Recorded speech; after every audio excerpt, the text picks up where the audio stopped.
Natutuwa po ako sa ating mga kapatid dahil nakikita ko po ang kanilang pagsisikap, ang kanilang kagisigan ukol po sa mga pag-aaral ng simulain. At ihanda na po ang ating mga katanungan dahil magkakaroon po katulad ng sinabi ko.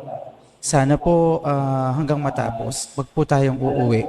At alam ko po ang pagbabahagi ng ating kapatid ay mga karunungan po na maaaring maging kasagutan sa mga tanong natin.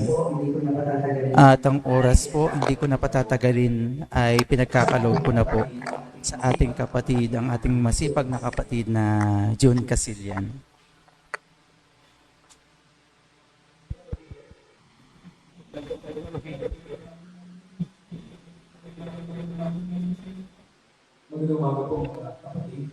Magandang umaga po mga kapatid. Ako po ay nagagalak na muling naririto at nakikipag-aral sa inyo. Although katotohanan naman po na ako ay laging nakikisa sa inyong gawain. Dahil nga po, 6:00 naman ang umpisa niyan, kahit na ako ay naglalakbay patungo sa aming lunduyan, halimbawa, ay nakikibahagi pa rin ako sa inyo. Na maganda nga po sana na kung Tagalog o Pilipino ang ginagamit, na ako'y kahit paano nakakarinig kung ano man yung abot-sabi o ano man ang inyong mga talumpati na binibigay. Pero yun nga po, dahil po sa teknolohiya ngayon, kahit po ako'y lulan ng tren ng LRT, ako ay nakapapakinig. At nagsisikap po ako kahit paano na makapagbigay ng kaunting kuro-kuro. Kaya nga po nung 2 linggo na nakaraan, lumampas po ako dun sa stasyon ko sa monumento.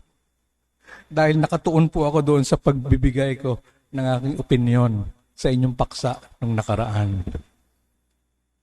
So, maganda po yung ating paksa sa umagang ito.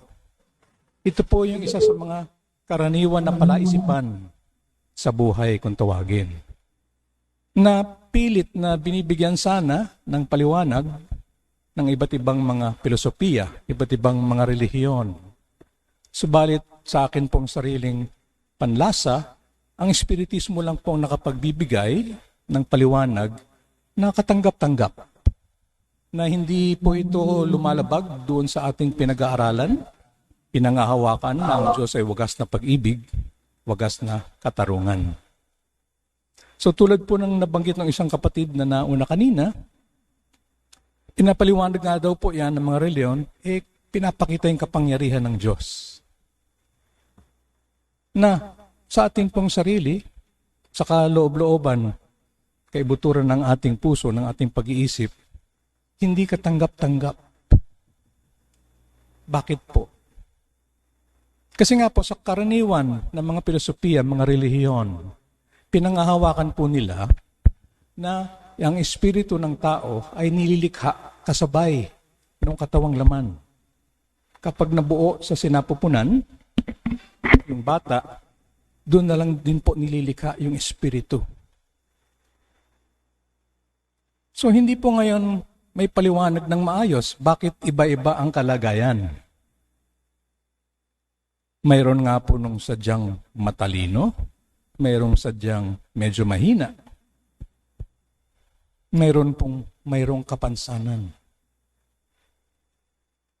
So paano po natin ngayon ito ipagtutugma?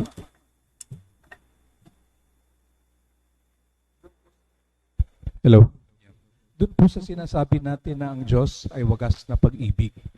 Dahil pag wagas na pag-ibig, ibig sabihin po nun, walang pagtatani.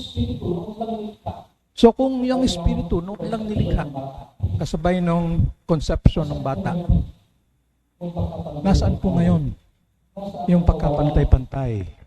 Nasaan yung kawalan ng favoritismo ba?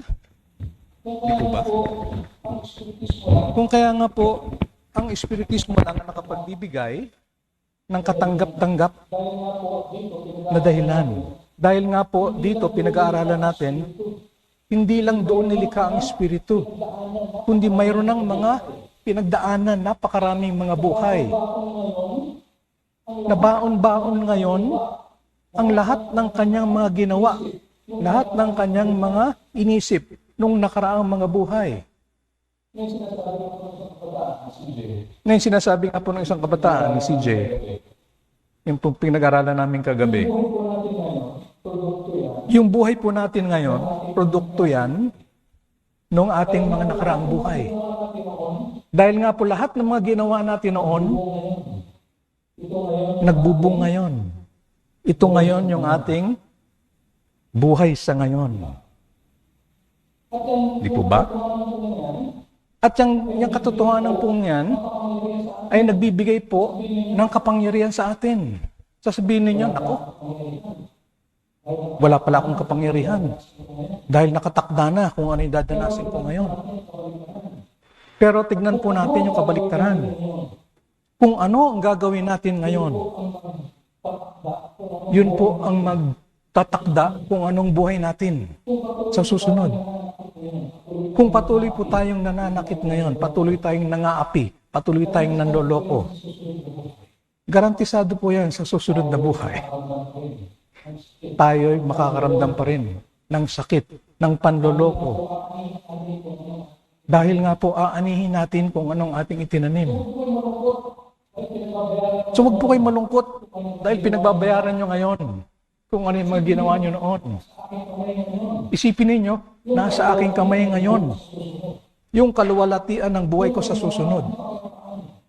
Yung kaginawaan, yung kapayapaan. Kung sa buhay ko ngayon magsisikap na ako na magpakabuti, na magkawang gawa, ituwid na yung aking mga pagkakamali. Pero balik po tayo sa topic. Kapansanan. So, ano pong pumapasok sa isip niyo ngayon? Nais niyong itanong o nais niyong ibahagi?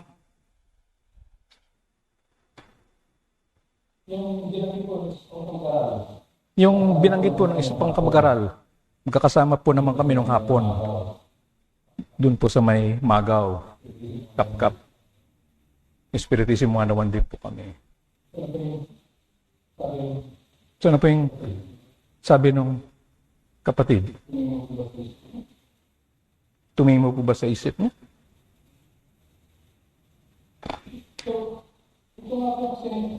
So, ito nga po kasing kapansanan,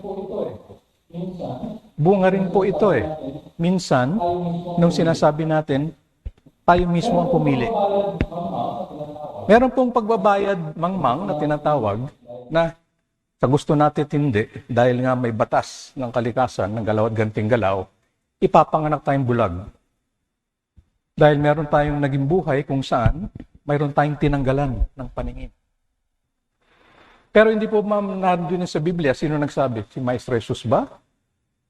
Na kung ang iyong mga mata ang dahilan na ikaw ay magkasala, mabuti pa na tanggalin mo. Di ba? Alisin mo ang iyong mata. Labag po yan sa batas ng pangangalaga. Nasaktan natin ang ating katawang laman na siyang kasangkapan ay binigay sa atin upang tayo makapamuhay. Anong ibig sabihin noon?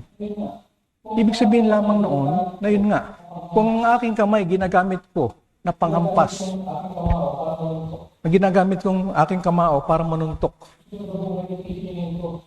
sa susunod na buhay, hihilingin ko, siguro po, tanggalin nyo na yung kamay ko para maiwasan ko yung manakit dahil hindi ko pa kayang panghawakan ng aking sarili.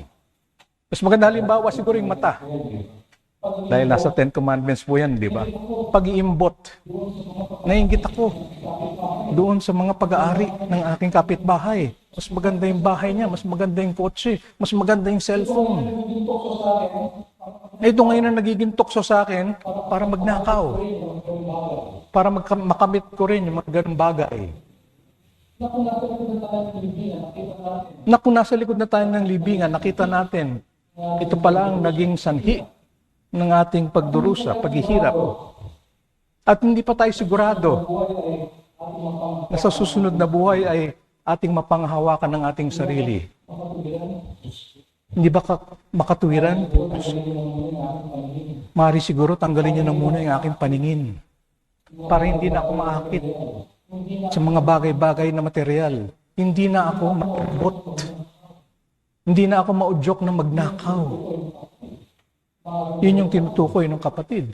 Maaring voluntaryo na hihiling natin ang ganong kapansanan.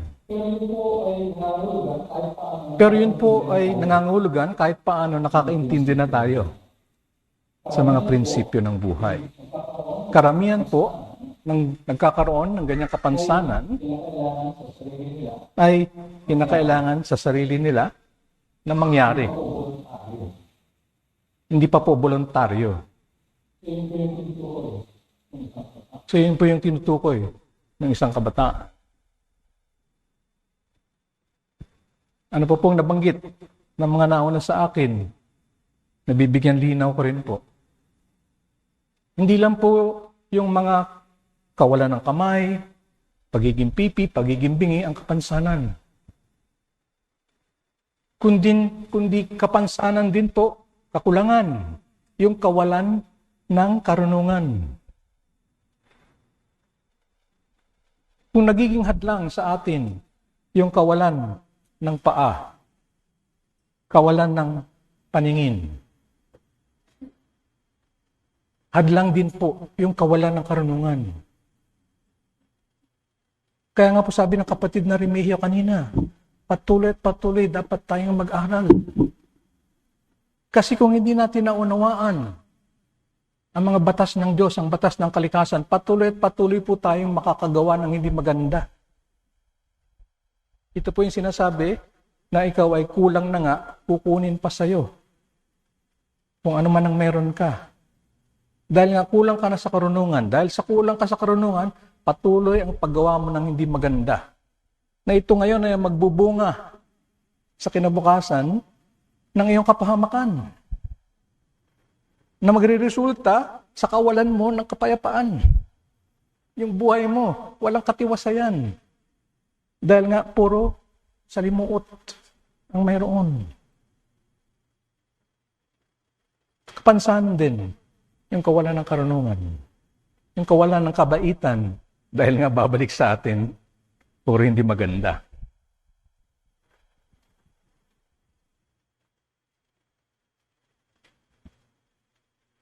Pero po ay nais na itanong, linawin. Pag-aaral po ito, hindi po ito talumpati. Baka meron po yung tanong.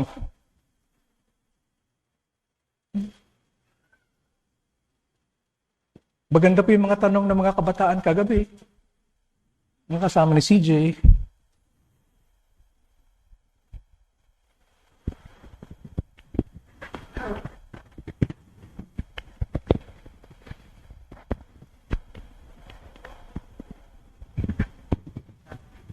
Sige.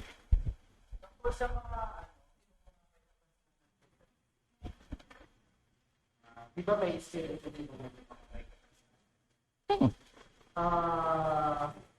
aware ba? Or conscious ba?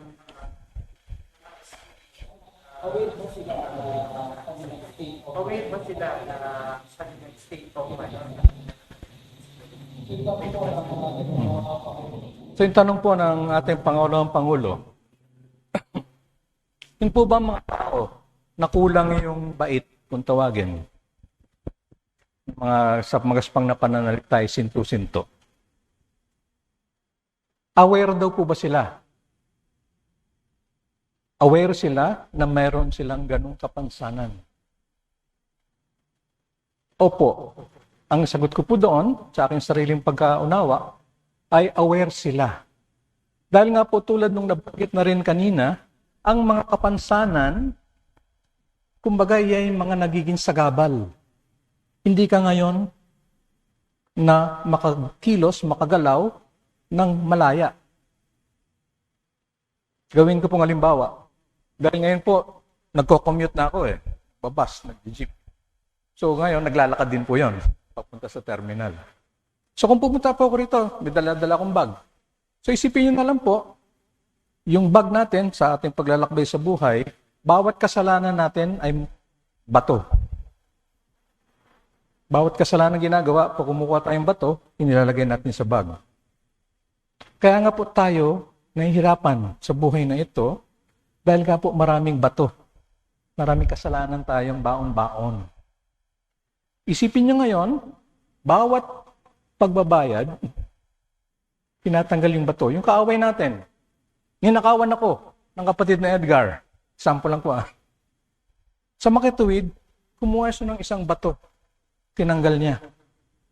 Gagaan ngayon yung aking bag. Kaya nga sabi ni Jesus, mahalin mong kaaway. Dahil tinutulungan ka niya, dalisay ng iyong espiritu. Ang kapansanan po, isang napakalaking bato yan na nandun sa bag natin. Na hindi katalos tayo ngayon makausod dahil napakabigat. So aware tayo. Alam natin, alam ng Espiritu na yan ay nagpapahirap sa atin. Nagiging sagabal sa mabilis na paglakad natin.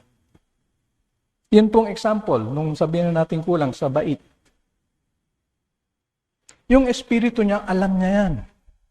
Yun na lang nga, yung katawang laman niya, mayroon ng diferensya. May sabihin natin nag-crosswire sa kanyang utak. Or iba yung chemical imbalance sa kanyang katawan na ngayon nagiging sanhi na hindi niya maisabi kung ano man yung kanyang naiisip. So yung Espiritu, mayroong pag-iisip. Malinaw. Pero yun nga, hindi niya mailabas sa kasalukuyan. Dito sa laman, hindi niya magawa. Parang pipi. Nag-iisip yan. Meron siyang gustong sabihin sa'yo, pero dahil sa kanyang dila na kulang, hindi maganda yung pagkabuo, hindi niya masabi. Bahagi iyon nung pagbabayad. Dahil dapat, hindi po ba anong layon ng ating buhay? Tayo ay susulong. Parang sa eskwela po yan. Sabi nung isa kagabi, grade 8 daw siya. Anong expectation? Sa susunod na school year, grade 9 na dapat. Di po ba? Unless bumagsak. Na ibig sabihin, sa susunod na school year, grade 8 ulit. Ganon ngayon po. Kung mayroong matinding kapansanan, nagiging sagabal po ito sa kanyang pagsulong. Na yung buhay sanang ito, nagamit niya upang siya ay masulong, maunlad, pero dahil sa kapansanan, kinakailangan niya na ulitin ito. So bahagi po ang kaunawaan na yon dun sa pagbabayad utang, yung pagdurusa ng kaisipan. So yung mga may kasangkapan, yung espiritu po nila, yan, na sila ay, kumbaga, naho-hold back, napipigilan sa pagsulong dahil sa kapansanan na bunga ng sarili nilang gawa. Kaya po, kasi nasabi, huwag niyong hamakin yung mga mayroon ng kapansanan. Dahil yung espiritu nila, alam yun. Nauunawaan. Dumaragdag kayo dun sa kanilang pagdurusa kapag hinahamak niyo sila.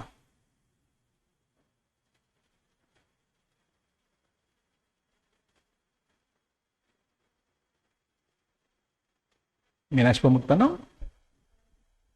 Sige po. Kumare, good morning.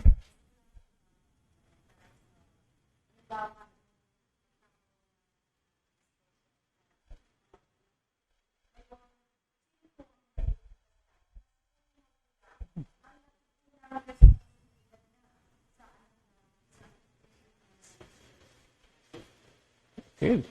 Magandang tanong po yun. Yun na po ba yung tanong niya? So, paano daw po yung may special child? Kunyari, gulang. Yung aking supling ay special child na kailangan ko ngayon na aruga. Sino daw ang may kasalanan? Sino ang mayroon ng pinagbabayaran?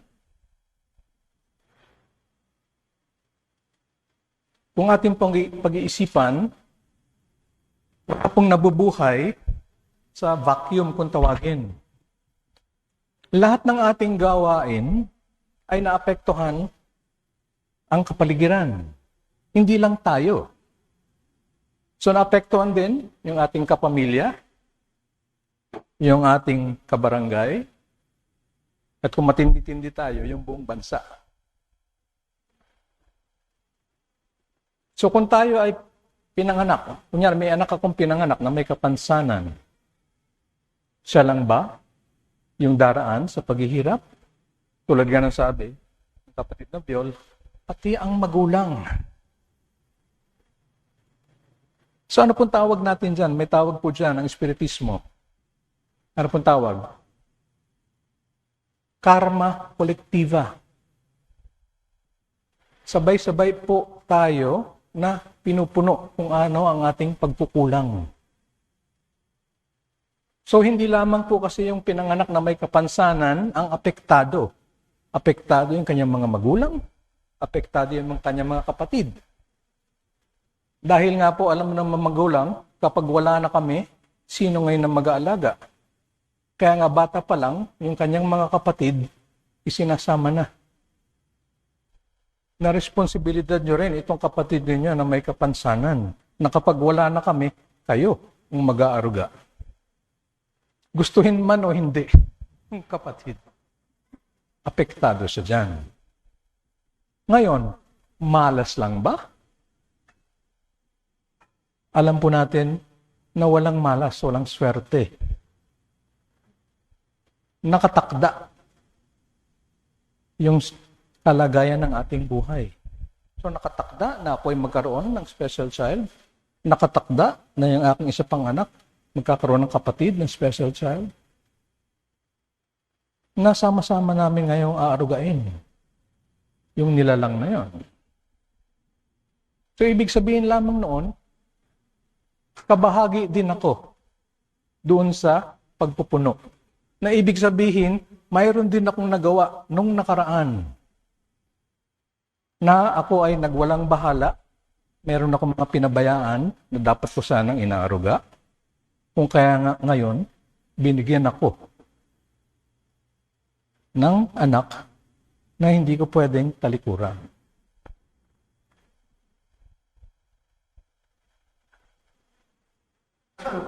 Sagot ko ba? Meron pa kayo nais na idagdag na tanong?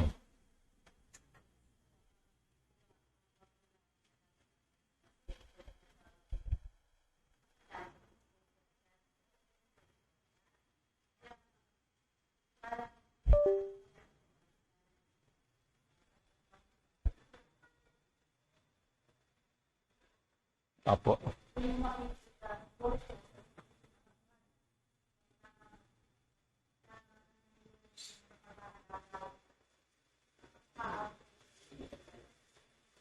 Mm-hmm.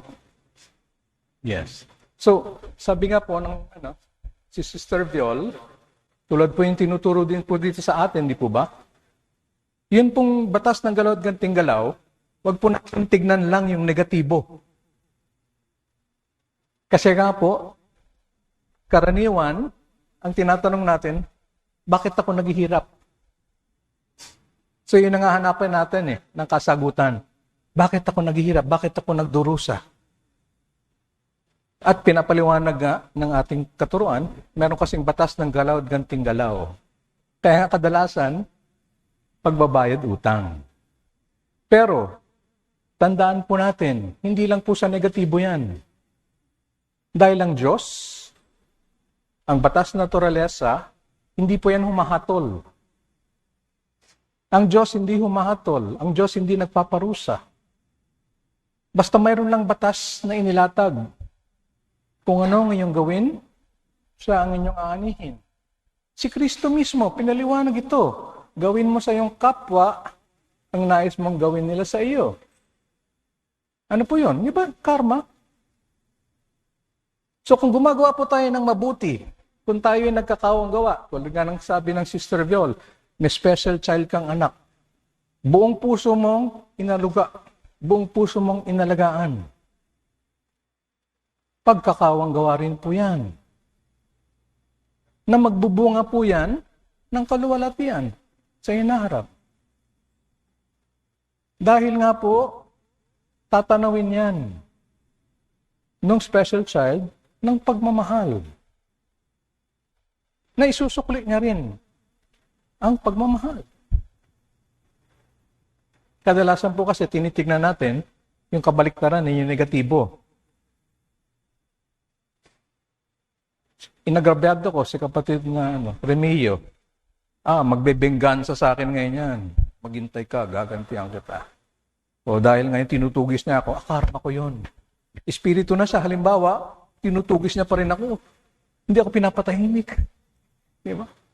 So yun ang lagi natin tinitignan. Hindi natin nakikita yung kabaliktaran na kung gumawa tayo ng kabutihan, kung naging mabuti akong kapwa sa kapatid na Remilio, kahit na nasa kabila na siya, papatnubayan niya pa rin ako. Dahil naging mabuti sa aking kaibigan ng taong ito. So papatnubayan ko siya. Bibigyan ko ng aliw kapag siya'y naguguluhan, nalulungkot. Yun po yung isipin natin na nasa kapangyarihan natin. Huwag po yung negatibo lang.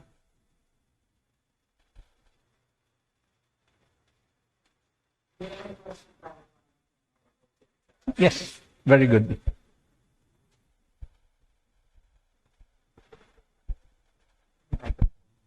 May katanungan po sa ating mga kapatid na nanonood sa ating Facebook Live. Maraming salamat po sa katanungan mula sa ating kapatid na Ramil Merculio. Good morning po, Kuya JC, at sa mga kapatid sa pananampalataya. Kapansanan po ba ang pagiging member ng ikatlong kasarian? Okay. So magandang katanungan po, di ba? Meron at meron lalabas. Kaya nga sabi nyo kanina, walang katapusan itong pag-aaral. Yun daw po bang member kayo ng third sex? Yung LGBT po. Ito raw po ba'y kapansanan? Yan po yung pinangahawakan ng mga lumang pananaw, ng tradisyon. Nasasabihin nila, sakit yan. Pero anong tinuturo ng spiritismo? Ang espiritu ba may kasarian? Wala. Wala. So yung pagiging lalaki, pagiging babae, ay napakalawak po yan ng pakahulugan. Alam nga natin, halimbawa, ano paliwanag po ng spiritismo? Maaari kasi na sunod-sunod ang buhay mo na ikaw ay babae. Na ito ay may kadahilanan din dahil nga po sa ating lipunan, tinuturo po ng mga babae mapag-aruga. Di po ba? Lalaki, mga brusko, mga malalakas, di ba? Pero ang mga babae, supposed to be sila yung nag-aaruga. Kaya nga po, sinasabi natin, di ba? Iba yung pagmamahal ng ina. So kung sunod-sunod po ang buhay ng pagkababae, then sa susunod na buhay, naging lalaki. Hindi po ba makatwiran na pusong babae pa din? So yun nga po, bawat isa po sa atin ng mga espiritu, napakaraming mga pinagdaanan. Ng mga buhay, ng mga karanasan, na naging lalaki, naging babae, na ngayon, yung ating espiritu, iba-iba din yung kalagayan, yung kantasan. Merong nangingibabaw, yung mga kaangkinan ng kababaihan. Meron namang mas nangingibabaw, yung kaangkinan ng kalagayan. Dahil nga po magkakaiba tayo, napakalawak po niyan. Yung tinatawag nilang spectrum. Kung kaya nga po, makikita po natin, meron talagang iba-iba. Meron pa macho effect, di ba? Meron naman talagang medyo malambot puno. So, yan po ay bunga ng mga nakaraan nating buhay, ng ating mga karanasan, ng ating kaunawaan. Kung kaya nga po, walang karapatan ang sino man na humatol Huwag kang hahatol dahil iba yung katotohanan ng kapatid mo kaysa sa'yo. Pati yung realidad ng bawat isa, depende sa pananaw natin eh. Di ba yung karaniwang example po dyan, yung baso. Sabihin ng isa, half full. Sabihin ng isa, half empty. Pareho yung tinitignan na baso. So ganun din po tayo, batay sa ating kaunawaan ngayon, sa ating kaantasan, yung ating pananaw tungkol diyan sa tanong ng LGBT. Pero kung sa Espiritismo po natin ibabatayan, na sinasabing wala namang kasarian, ang Espiritu, na may kadahilanan bakit tayo nagsasalit-salitan ng kasarian habang nasa laman, makikita po natin na may kadahilanan. Bakit iba-iba yung ating damdamin tungkol diyan? Pero yun nga po, lagi ang pangunahin. Nakaturuan sa atin, huwag kayong humatol. Wala kayong karapatang humatol. Dahil mayroon siyang sariling pinagdaraanan, mayroon siyang sariling pinagmulan.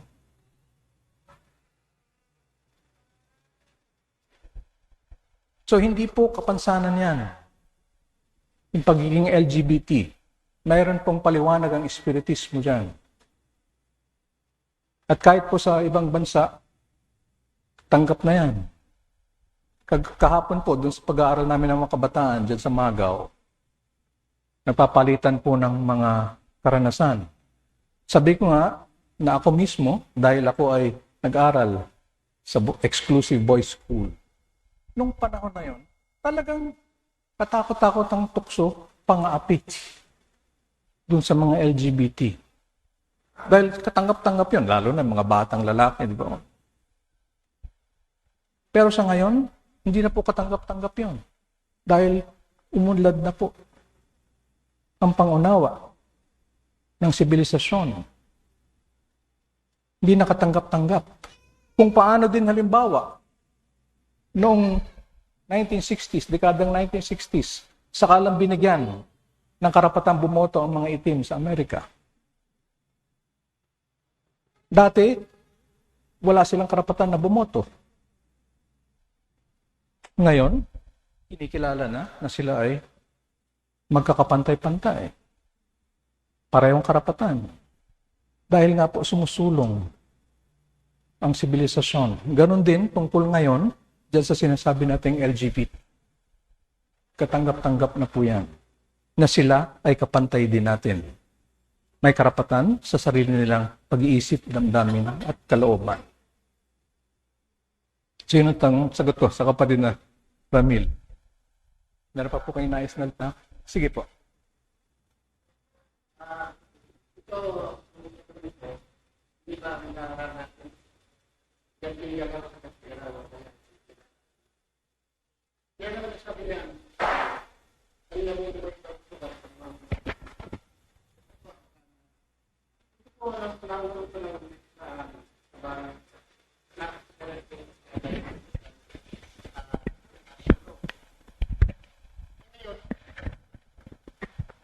Ang nangyari po, itong taong ito, nabubuhay sa baril.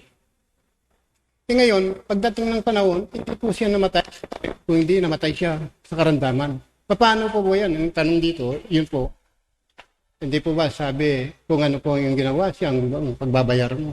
Bakit po ginawa? Nakamatay ng namatay, pero hindi po namatay sa baril. Namatay sa karamdaman. Paano po po yun? Okay. So maganda po yung tanong ng kapatid na Remigio. May kasabihan daw po, di ba? Ang mabuhay sa baril, mamamatay sa baril.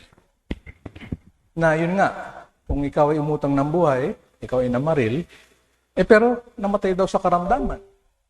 Yung taong yaon. Ngayon, ang ano po ang pananaw ko tungkol dyan? Titingnan po natin kasi yung overall effect kung baga. Kapag tayo po kasi kumitil ng buhay, ninanakawan po natin ang pagkakataon yung taong yon na siya ay masulong. Di po ba? Again, kaya tayo nabubuhay sa daigdig na ito, kaya tayo paulit-ulit na balik para tayo ay sumulong, maunlad, baguhin yung ating mga pagkatao, bawasan yung ating kahinaan, palakasin yung mga mabubuting alitigtigin. Kapag tayo kumitil ng buhay, ang epekto po nun, pinipigilan natin, hinahadlangan natin yung pagsulong. So yun po yung epekto. Yung kaparaanan po ngayon, hindi na po ganun kahalaga. Kaya binaril ko yan, kaya sinaksak ko yan. Hindi na po ganoon kahalaga kung ano yung paraan. Ang mahalaga po yung epekto. Ganon din po ngayon yung pagbabayad utang natin. Meron nga po nagsasabi, di po ba? Ano ibig sabihin nun? Walang patid na lang, yung magbabarilan. Binaril kita, babarilin naman ako, babarilin din yung bumaril sa akin. Pero, tignan po natin yung epekto. Nakitilang buhay natin, natigil yung pagkakataon na masulong. Sa makatuwid, kung may isang bus na walang ng giya, pasagasaan ako, anong epekto? Naputol yung pagkakataon ko sa buhay na ito na ako ay masulong. Nagbayad utang ako ngayon. Biglaan ang aking pagkamatay sa pamamagitan ng aksidente. So ganito rin yung epekto kapag lumindol, nabagsakan tayo. Bumagyo, nalunod tayo. So wag po masyadong nakafocus doon sa kaparaanan kung paano. Ang titingnan po natin yung epekto. Yes.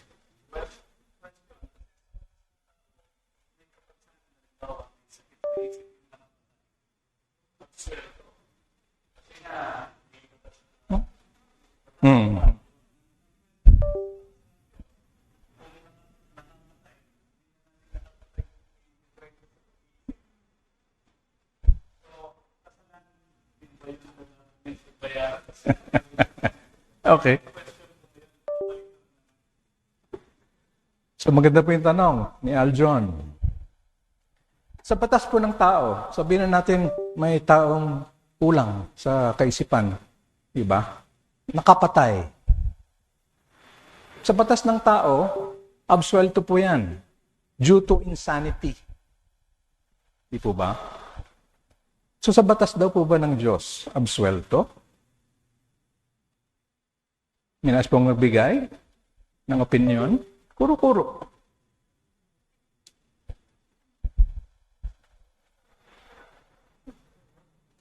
So, suriin po natin, Pag-aralan po natin. So, ako'y sinto-sinto. Pinanganak akong may kapansanan. Di ba? Dahil sa aking kawalan ng ulirat, napatay ko ang kapatid na Edgar. Anong epekto? Natigil yung kanyang pagkakataon na masulong. Di po ba? So, sino ang kadahilanan? Ako yung pumatay. Di po ba? So, sasabihin na, walang mala yan sinto-sinto. So, hindi ako pananagutin. Pero, sa Espiritu, sa batas ng Diyos, may pananagutan ba ako? Ano ba ang sanhi ng aking kapansanan? Ang kawalan ko ng wastong pag-iisip. Hindi ba nga dahil meron ako na pagkakautang nung nakaraan na naging kadahilanan para ako ay ipanganak na mayroong kapansanan? Sa makatuwid, dahil pa rin sa akin, sa gawa ko nung nakaraan. Kaya ako ngayon nakapatay. So yan nga po yung diwa nung nakasulat din sa Biblia, yung kulang ay kukunin pa kung anong natitira sa kanya at lalo siya ngayong mapapahamak. Dahil sa aking kawalan ng kabaitan, ng kabutihan. Ngayong buhay na ito, pinanganak ako ng kulang ang karunungan. Dahil marahil, nung nakaraang buhay, sobrang talino ko na, ginamit ko naman sa hindi magandang paraan. Napakaraming nag-scam ngayon, di ba? Ginagamit yung kanilang talino para lokohin kayo. Para yung mga ipon ninyo, mga life savings ninyo, ibigay nyo sa kanila. Tapos, tatakbuhan kayo. Ginamit yung talino, pagkatusok, sa hindi maganda. Kaya nga, sa susunod na buhay, tinanggalan ng talino. Ngayon, nakapatay pa.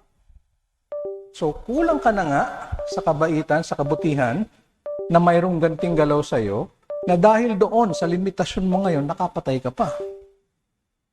So, dagdag pa sa iyong cargo de conscience. Yung bag, tanda niyo yung bag. Kumuha uli kayo, napakalaking bato, buhay na ito eh. Sinaksak ninyo. So, mayroon po tayong responsibilidad. Lahat po ng ating gawin, lahat ng ating isipin, may epekto po yan. May ganting galaw po yan. At dahil nga po may free will tayo, may malaya tayong kalooban, pananagutan natin lahat yan hanggang kahuli-huli. Yes. Yes.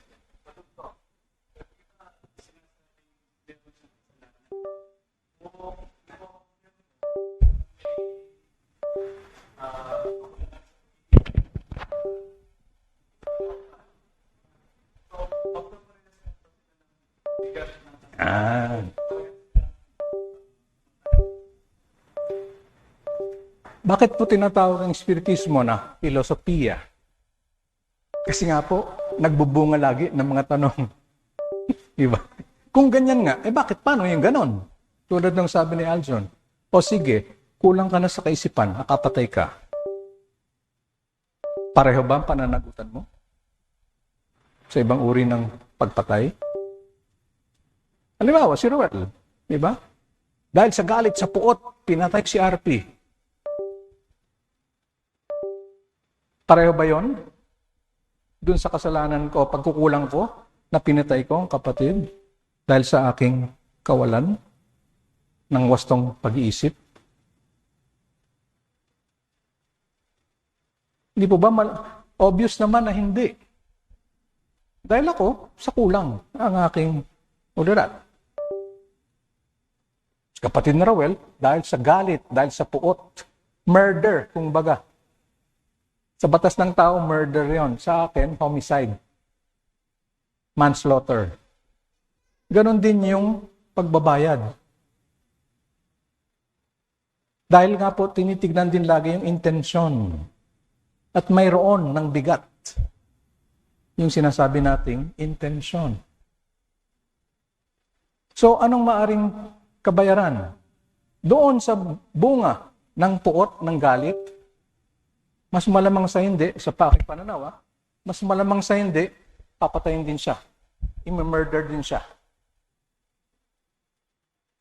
Kung ako, dahil nga sa akin lang kakulangan, na hindi ko naman talaga nais patayin dahil sa galit ang kapatid, bibigyan ako ng pagkakataon na magkaroon ng pagkakataon na magbayad matalino.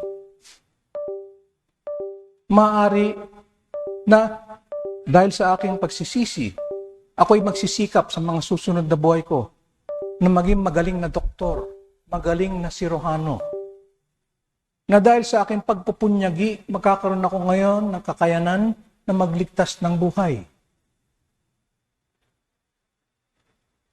Na yung maaksidente, na nalagutan ng ugat, na kung hindi lapatan niya ng lunas, ay mamamatay dahil sa kawalan ng dugo. Dahil sa aking pagpupugi na maging isang medikong tao, na isang sirohano, ako ngayon ang nandoon sa sitwasyon na mailigtas ko ang buhay niya. Buhay sa buhay. Di po ba? So hindi po magiging kangimbal-gimbal tulad ng pinatay. Ni? Baka ni? Okay.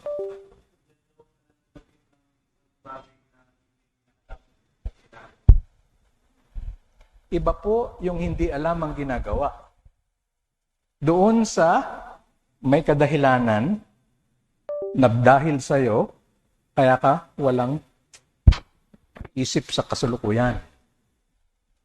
Ito ba? So, again, iba po yung pananagutan ng mga mangmang pa. Kesa doon sa pinanganak ng may kapansanan, kulang ang pag-iisip dahil sa ganting galaw sa kanya. Dahil mayroon ng naging sanhi pa ng malaking pagkukulang. Kaya ako nawalan ng talino sa buhay na ito. Iba po yun, ha? Doon sa bata pa lang. So again, depende po yan sa sitwasyon, depende sa intensyon. Yung, kung meron kayong apo, diba, hinampas yung kapatid dahil nag-aaway sa laruan. Papaluin niyo ba? Salbahe ka. Hindi po ba? Pagsasabihan niyo. Di ba niya? Pero kung binata na yan, di ba? May sinaktan dahil nakaaway. Iba na pong trato niyo ngayon dyan.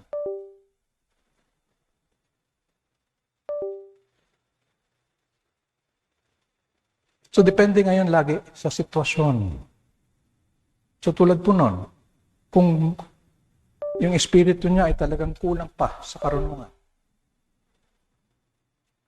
Yan ba ay kapareho lamang ang magiging ganting galaw ng tao na mayroon na ng sapat, pero dahil nga sa kanyang kakulangan nung nakaraan, ay pansamantala na tinanggalan ng pag-iisip?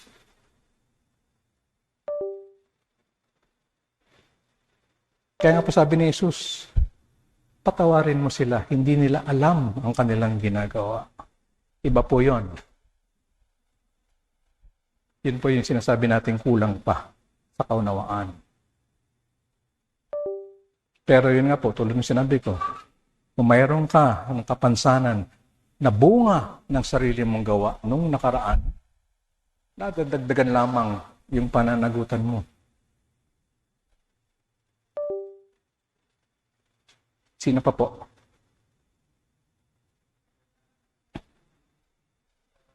Hey, sis. Good morning po.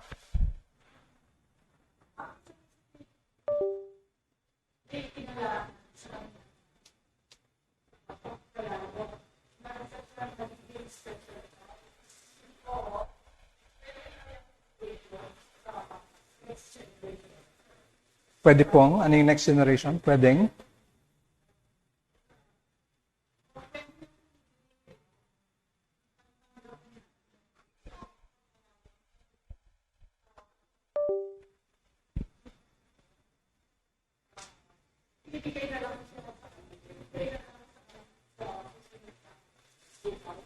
Okay. Sabi niyo po kung tama yung pagkaunawa ko sa tanong niyo, no?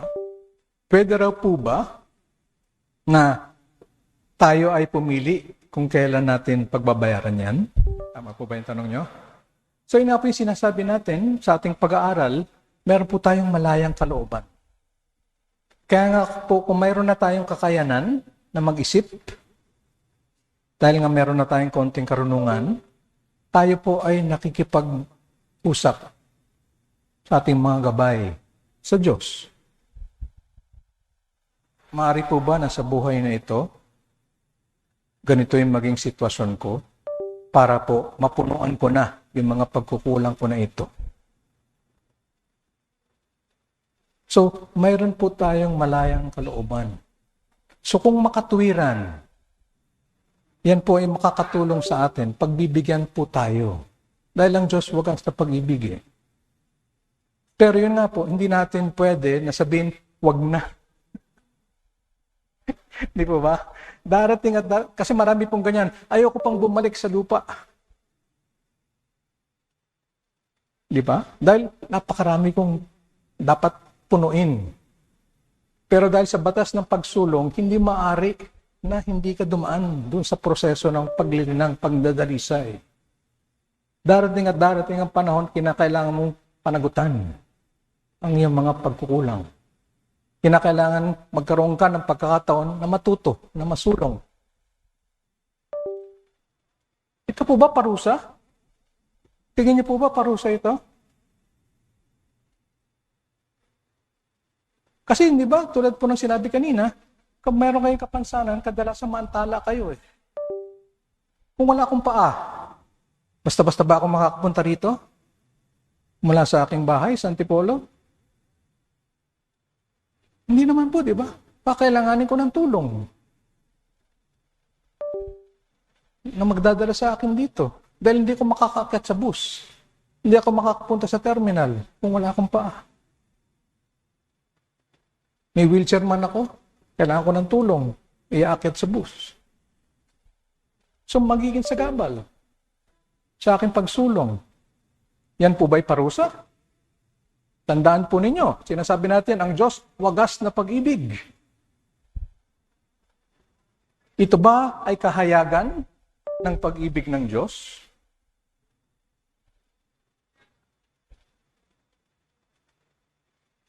Tayong mga spiritista, yung karamdaman, biyaya ito, biyaya. So yung mga ganyan, kapansanan. Yung mga kapansanan, biyaya rin po ba yan? O parusa? Biyaya. Bakit po biyaya? Ano ngayon kasi ang epekto? Again, titignan po natin yung epekto. Para yung sinasabi din kanina, mga nagsalita, kapatid na Remilio na naman, di ba? Kita nang sinabi niya eh. At na sinusugan ng kapatid. Yung pagpunta natin dito, okay, meron tayong natututunan. Pero walang kabuluhan yan kung hindi natin may sasabuhay paglabas natin. Ano yung epekto ng ating pag-aaral? Yung pagpunta natin dito sa sentro, magbabago ba? Ating pag-isip, ang ating damdamin, ang ating kalooban?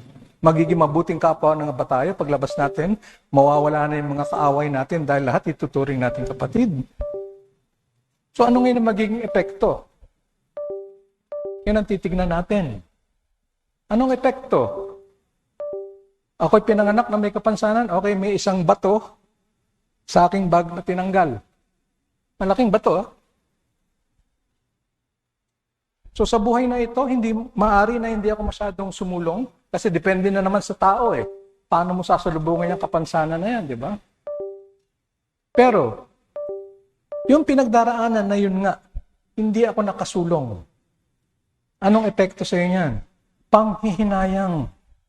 Di ba maraming mga espiritu familiaris pagdating sa likod ng libingan, napakalaki ang pagsisisi. Humahagulgol, nasayang ko yung pagkakataon. Ako sana ay na-promote na. Sa susunod na buhay, grade 9 na sana ako. Pero ngayon, babalik ako sa grade 8. So sa laki ng pagsisisi, diyan yung magpapanata sa susunod na buhay. Hindi ko na ulitin yan. Dahil napakabigat ng epekto sa akin. Isang buhay ang nasayang ko. So, kahayagan ng pag-ibig ng Diyos. Yes.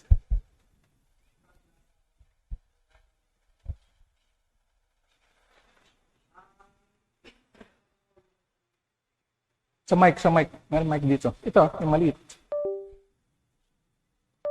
Total po, nasa konteksto po tayo ng epekto. Na lahat po ng ating ginagawa ay may epekto. Doon po sa isang example na isang ina na nagbubuntis. So, masaya lang po ang pagbubuntis pero siya ay nagpabaya. Bisyo pa sa kasamaang palad. Nagkaroon yun ng epekto sa pagbuo ng katawan ng bata sa loob ng kanyang sinapupunan. Sa pag-aaral din po ng espiritismo na sa prosesong pagbuo ng isang bata sa tiyan, nagkakaroon na rin po ng paghahabi ng espiritu at ang kanyang laman. So, dahil doon sa kanyang pagpabaya sa pagbubuntis niya is nagkaroon ng kapansanan ng bata. So, mabibilang nga po pa yun na pananagutan nga ba ng magulang na ipanganak na may kapansanan ng bata. Pero mabubuhay sana na normal ang batang yun o ang espiritong yun kung hindi nagpabaya ang kanyang ina na nagbubuntis siya. At yun lamang po. So yung sinabi po ni Jacon, dahil sa pagpabaya ng ina, kaya nagkaroon ng kapansanan yung bata, hindi tuloy naging normal. Tanong, minalas ba yung bata na nagpabaya yung kanyang ina? O nakatakda na yun ang kanyang maging ina? Na yun ang magiging kaparaanan yung pagpapabaya ng ina para matupad ang batas ng galaw at ganting galaw?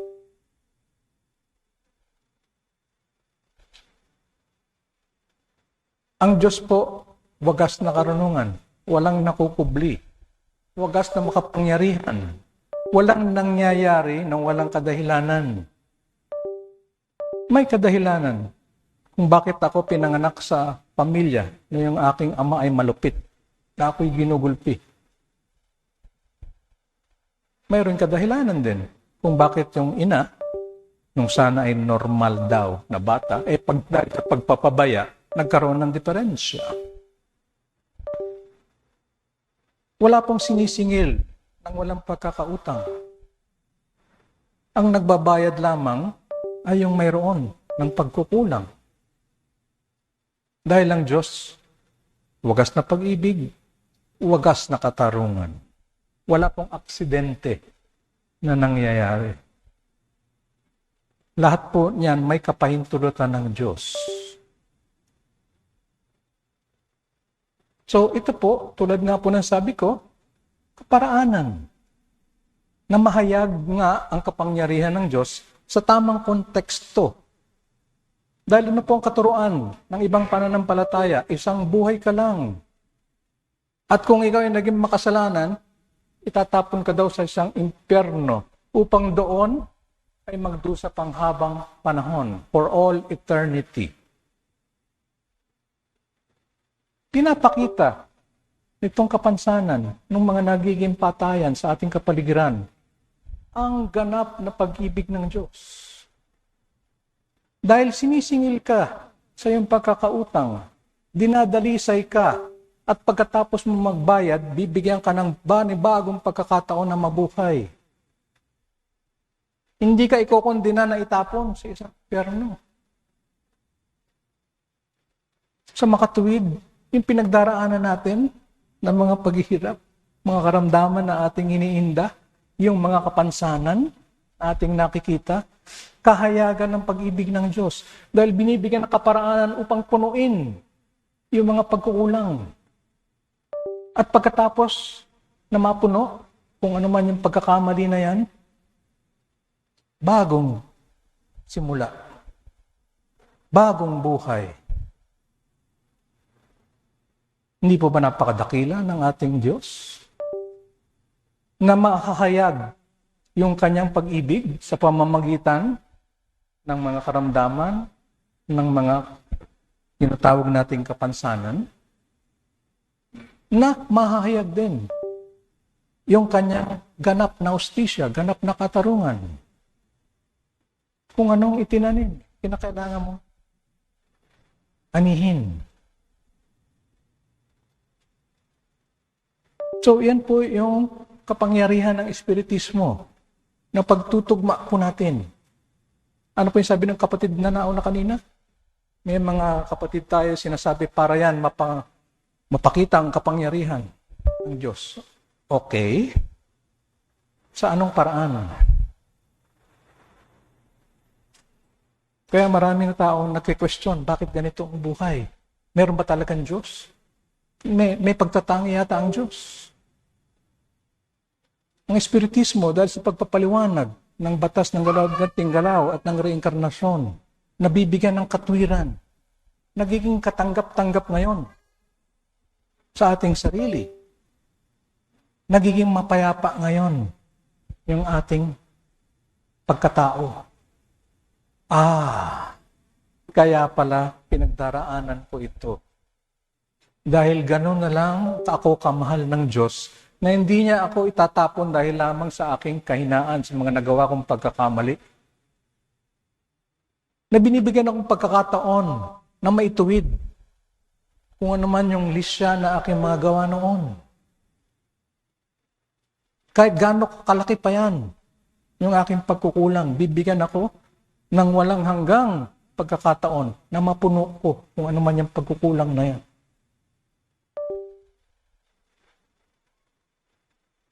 Bakit hindi ka ngayon sasamba sa Diyos? Bakit ka ngayon hindi tutugon sa kanyang panawagan? Hindi ka aayon sa kanyang mga batas.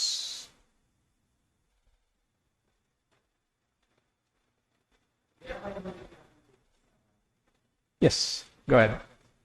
Oras na ba? Tatapos na ito.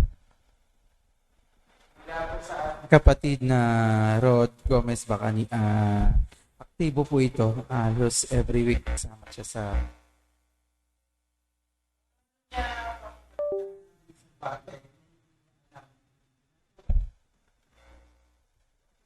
Okay. So, bago ko pa sagot niya, Brother Rod, namimiss ka namin ha, sa Zoom meeting natin tuwing Sabado ng gabi. So, sana ay bumalik ka na ron para mahayag mo rin yung mga tanong na yan.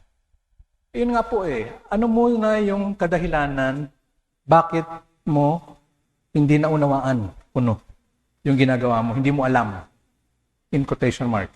Ito nga ba dahil ikaw ay musmus pa na espiritu?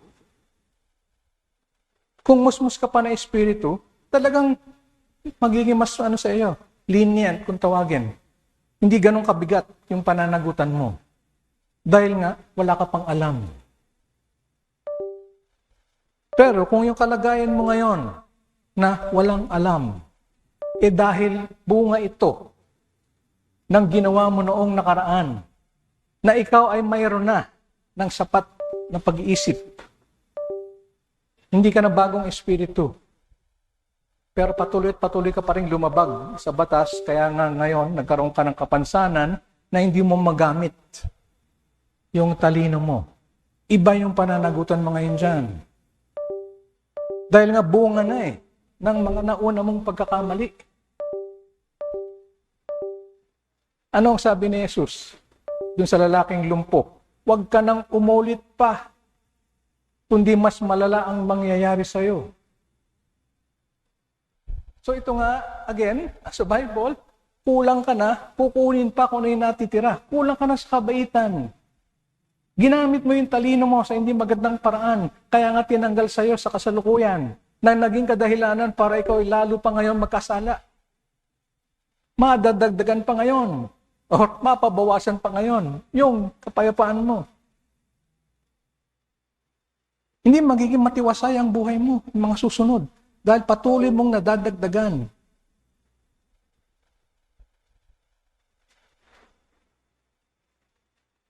Tandaan po ninyo, napakalaki, napakabigat ng pananagutan kung alam nyo na, hindi nyo pa ginagawa. Kaya nga po tayo dito, mga mag-aral ng Spiritismo, napakabigat na po ng responsibilidad natin. Sabi po ni Spider-Man, with great power comes great responsibility. Tulad po na sabi ko kanina, yung karunungan na tututunan natin dito sa paral ng Spiritismo, binibigyan tayong kapangyarihan. Nasa kamay natin yung kinabukasan natin. Alam na natin may batas ng galaw at ganting galaw. Alam na natin mayroon pa mga susunod na buhay. Panghawakan na po natin yung karunungan natin. Gamitin natin yung kapangyarihan ng karunungan na yan. Upang itakda natin ang buhay na kaluwalhatian sa hinaharap. Dahil kung hindi, tayo mismo ang lilika ng ating kapahamakan. Pero yun nga po, bago tayo magtapos, i-focus po natin, may kapangyarihan tayo na itakda ang buhay ng kaluwalhatian. Gamitin na po natin. Dahil lagi rin pong sinasabi sa atin, pag hindi nyo ginamit yan, kapag hindi nyo pinagyaman, kapag ibinaon nyo lang sa lupa, kukunin yan sa inyo. at kayo ay lalo nang magdurusa. So yun na lamang po yata ang oras natin. So maraming salamat po muli sa pagkakataon na binigay niyo sa akin na makipag-aral sa inyo. Itinarap.